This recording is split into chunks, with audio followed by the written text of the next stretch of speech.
In this tutorial, I'll show you how to create a form in monday.com so you can collect requests, feedback, registrations, and other information directly into your boards.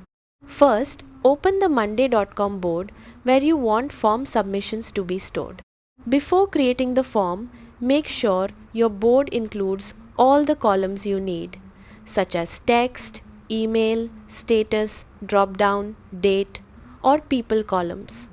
Next, click the Add View button at the top of your board and select Form from the available view options.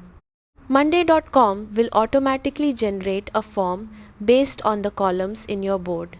Once the form opens, review the fields that have been included.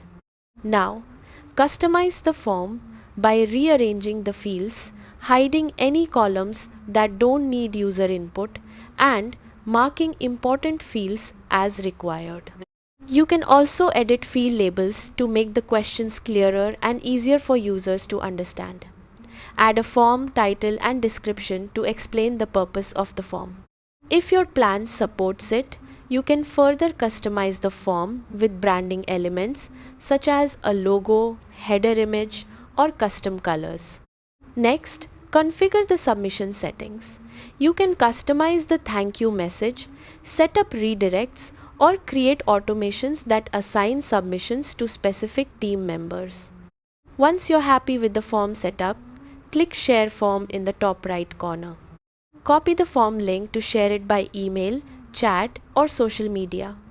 You can also use the embed code if you want to place the form on a website.